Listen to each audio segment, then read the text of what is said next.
Welcome to KBN Sports Talk. I'm Kevin, and today we are with friend of the show and my brother, basically, Tommy, aka Tsunami Talk. Make sure you guys go follow him on Instagram and subscribe to him on YouTube. And I'm about to make a Twitter real quick too, so soon I'm making Twitter. So all the links go figure that out. All the links to his stuff will be in my bio or description, either or, whatever you want to call it. And if he remembers. Make sure to hit that subscribe button for me too, as we're on the road to 150 or 146. And today we're going to talk about who is the real QBU of the NFL. Not just talking modern, talking about all time. Me and Tom have been debating about this for the last day, and because he brought it up. He really video. And we brought this one for running back U, wide receiver U, tight end U, all the U's that you can think of for positions. We're doing a U for. That's a lot of U's, bro. Yeah, because because Kev brought this up to me, right? He brought up the question. We weren't even talking about video idea, right? He just brought up the question. I was like, and he said something about what was it, USC? Oh yeah, I said USC. I knew that. And I said, knew how to get him going to get a video. USC.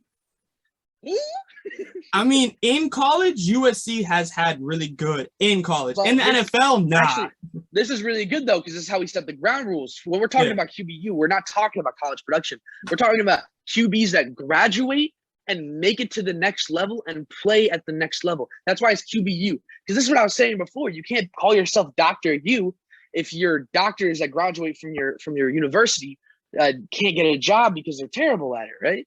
Like QBU has to be like, they have to have that level of production, and it's got to be consistent, right? It's got to be more. Like, it can't just be like you had like three of the best players that play the position in the 1950s and then have nobody for the next couple of years. There's got to be like an even stretch. Yep. And so we narrowed it down to the final three, and me and Tommy both have our own opinion on who is QBU, but we narrowed it down to our final three, which is the Oklahoma Sooners, who have Baker Mayfield, Kyler Murray, Jalen Hurts, Sam Bradford. Tommy, is there any more you want me to add? I think we can stick with that. Like you got Jalen Hurts, Kyler, Baker, like those guys, the current guys, and then you got Sam Bradford in there too. So we can rock with that for now. And then we have the Stanford Cardinals, who have Andrew Luck, John Elway, Jim Plunkett, and who's currently active in the NFL and very underrated, Davis Mills. Davis Mills, one of my favorite rookies, bro. And then we got the NFLU, basically. We all know it. Alabama, who has Ken Stabler, Mac Jones, Joe Namath, Bart Starr. Really got almost everyone's generation that's probably watching this video. And like, stick around to the end, because after this, we're gonna do some dark horse, like who we think could be in the future. He doesn't even know that we're gonna do this. I just brought it up. I just got told this information. Like, we had a good 30-minute talk before we started recording, and this never came up. Well, I gotta get you thinking. I got to get the brain working. It's like catch you on the fly. See what I gotta deal with, you guys. But Tommy, who do you think out of our final three is QBU? So I originally thought it was the Sooners because, like Sam Bradford, completely underrated. And, Baker and Kyler could really have some, like, Kyler is a future NFL MVP. Baker could be a Pro Bowler. He doesn't get enough credit. I know that, like, last year was a bad year, but he was, like, the most injured that you can have anybody playing at any position. Oh, yeah. So I could see him playing really well, like maybe getting out of Cleveland. But now, after looking at it and talking to Kev for a little bit, I'm really thinking it's probably Stanford, right? Because, like, even though with the early retirement with Andrew Luck, but like you got a Jim Plunkett and a John Elway, two Hall of Fame level quarterbacks, and like and that's the thing. We're talking about consistency. I value consistency a lot. Having a Jim Plunkett who's really old, right? Having a John Elway who's like in that like kind of late like 80s type area. Then you get an Andrew Luck who's like early 2010s is when he gets his peak, and then you get a Davis Mills who's playing really well right now as a rookie. That's you can't really put that into account yet, but he's producing at a high level, and he produced with a pretty dog water roster. So that's it was really bad. I mean, Brandon Cooks was great, but nobody else was. So I'm thinking Stanford right now. I mean, they don't get enough credit, and they're not really that good at any other position. But I mean, I'll rock running with backs Stanford. supposedly they're not terrible, from what They're I not was told, but terrible, that's but a different. That's another video. they're like top 50%. But Yeah, with quarterbacks, they're top 5%.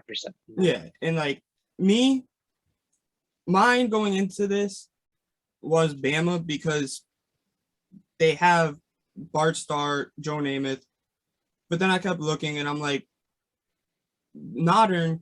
They haven't had anybody modern that has made a difference yet. Yes, they have Mac Jones and Tua, but they are still too young. They're going the Davis Mills category. But that's the thing that could always change because that's Bryce Young coming up. Yeah, Bryce Young can make a huge. And if you want to consider Jalen Hurts in that category, you'd have to put him on both sides because he did perform really well for both of those teams.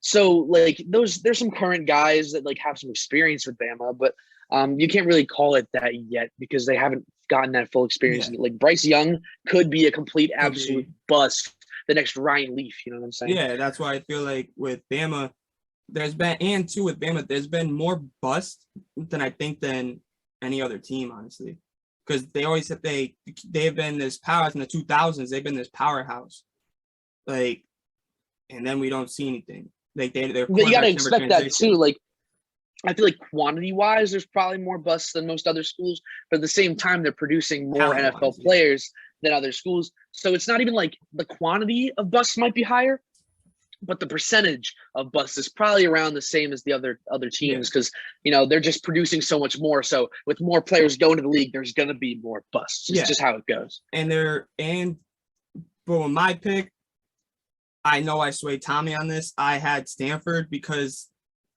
they produced these quarterbacks that are really game changing. That were John Elway and Dan Marino. They always say saved football because football is on the downslope.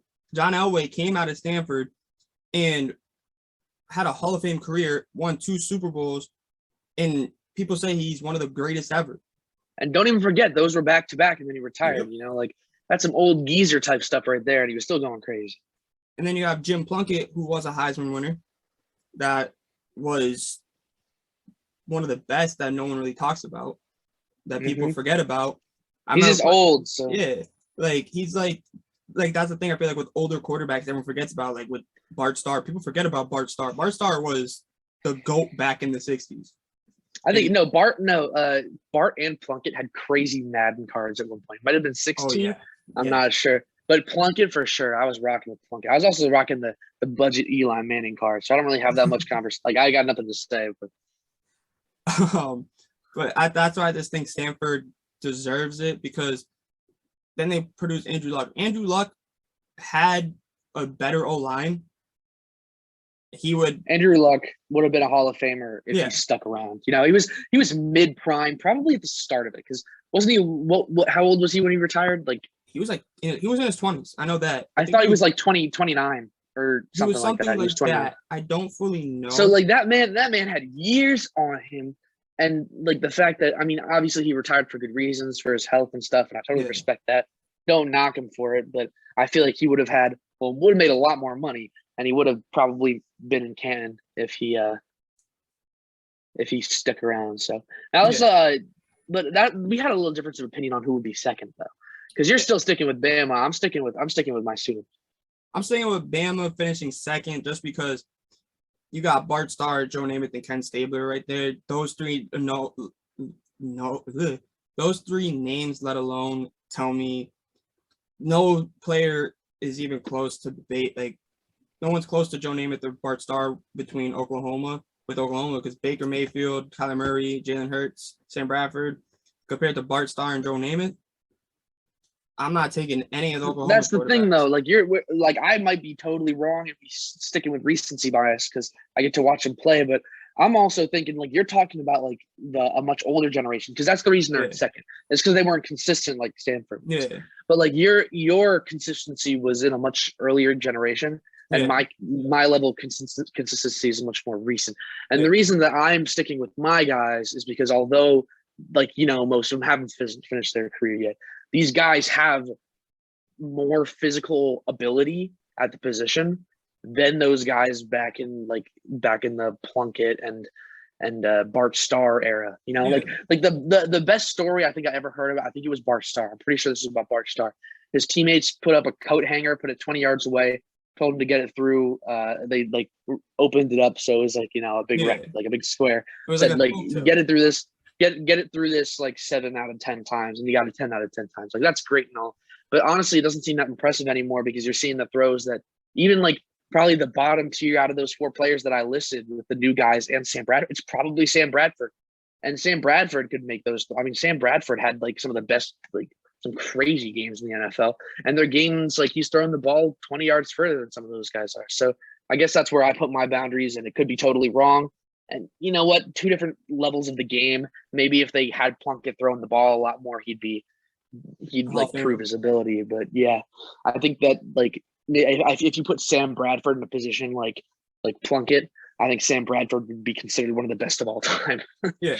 It's all about luck of the draw too, an injury standpoint, because Andrew Luck, like you gotta think about that. He had concussions and like was forced to retire. So like it's all about the luck too, like and how durable your body can take it, basically. But we both came to an agreement, at least on this one, for number one. It's usually me and Tommy always. Surprisingly, we're usually differing on opinion. Yeah, wait until this is just the first video of this. Oh yeah, we're gonna get fighting. It's gonna get deep. Once we get to the offensive line and like defensive line, more likely that you will see full blown cutting off each other. Yeah, but let's be honest though, no, because you know for offensive and defensive line, I'm gonna be right no matter what. Because guess who was the offensive and defensive line? Me. I don't want to hear a word from you. See, honestly, you should have the right to make those videos, man. You should get banned from making those videos. You should get like I should give you like a, I don't know, like emotional damage, like strike on your YouTube channel for that. I don't know. Emotional damage? No. All right, dark horses. Dark horses? I got a couple dark horses. Yeah. Honestly, you go first, though. I want to hear your thoughts. I mean, I would say like a team like Ohio State, but I've looked at like their trends and it's not good. But yeah, I mean, like they can get some guys in the league, but they just don't perform, to be honest with you. Pretty much. I mean, we got someone like, I don't even know. Probably Oklahoma's one of my dark horses to move up to first if Baker, Kyler, and Jalen show me something. But I don't know. Then you got like, I mean, maybe, what will you say now? I mean, so I'm gonna be kind of biased here. I'm a huge Terrell Pryor guy, and Terrell Pryor played for Ohio State. I love Terrell Pryor, but like, there's not really much you can say about like Ohio State. Like they had some guys that could have been really good in the league, like maybe even a Troy Smith. You know, yeah, they were decent, but they weren't that on the level they deserve. They could have been to be top 3. Like Oregon, yeah, and then I think that's too recent. Yeah, so that's what I'm saying. Actually, they're in my dark horse conversation. So I have two or three teams I'd probably put in my dark horse, and those teams are going to be Oregon because they've got. I wrote about this in an article earlier. By the way, this is a very good conversation to have, but you know, they had Herbert and Mariota are both in the league now. And I don't want to hear any disrespect to Mariota because he was an above average quarterback when he was playing. Well, he's playing he just got Falcons replaced. Now. He just started. Well, we don't know that because Ritter could take his job, but he's probably going to be starting over Ritter because Mariota's actually a good quarterback. You can't put like Ryan Tannehill and Derek Carr are like top 15 quarterbacks in the NFL, maybe even top 10 at their respective position. Like you can't put Mariota there. Mariota's like good. Like he's serviceable, but like, you know, we're talking about like Herbert. Herbert, you don't really know what to say about him. Potential like Mac Jones. He does like he has more potential than Mac Jones by a long shot. I'm just bringing up a name that people are comparing. Okay, I wouldn't compare, but you do you. But whatever. I have Herbert winning an offensive player of the year in the next 2 or 3 years. You know, like once he gets one of those, maybe an MVP because the guy can throw the ball out of the goddamn stadium. Maybe even he's actually my dark horse conversation. The Chargers have put around that man. Oh my god. Yes, exactly. And then I think I've got like a couple other dark horses. So I think my first dark horse that I want to bring up is FSU because they had just a high quantity of players that they had. I don't know. Let me think about it. They had Winston, Ponder, EJ Manuel, Gary Huff, Brad Johnson, Wenke. Like those are all players that made it. Don't laugh. Sorry. Those are all players. Caught me off guard. Okay, caught me off guard. They all have like NFL experience. And Jameis Winston is nothing to like laugh at. Christian Ponder makes plays when he's in, like when he played when he took over for the Vikings. You know, like he had some good games. EJ Manuel, I don't even know what to say about him. He had NFL experience though, so I guess that counts for something. But I think one of the ones that I really like to talk about the most is Louisville. Lamar Jackson. Louisville. Not even just Lamar Jackson though. You know who graduated from Louisville? We're not even. We're talking somebody better than both of those guys. Joe Montana? No, he went to Notre Dame. Johnny Unitas. Johnny Unitas. Louisville? He went to Louisville. I thought he went to Indiana. Nope. Really? Wow. Yep. That's new. So we like that. that's a conversation we got to have, right? Because like Lamar Jackson's changing the landscape of the quarterback position right now. He won an MVP already, so the guy's already in like the top whatever percent of NFL quarterbacks to win that award. Because there's only however many MVP awards that's ever been given out, right? I don't know how many that is. I don't know how long they've been giving out the award for, but he's in that category of whatever 50 something players there are, and that's nothing to laugh at, you know. And then you get Johnny Unitas, who is still considered a top 10, top 5 even quarterback of all time. So having both of those guys in that conversation is really hard to beat. And even like, you know, I'm gonna be kind of biased here. Like even in Eastern Illinois, right? You got Romo and Jimmy G. Like those are two really good quarterbacks.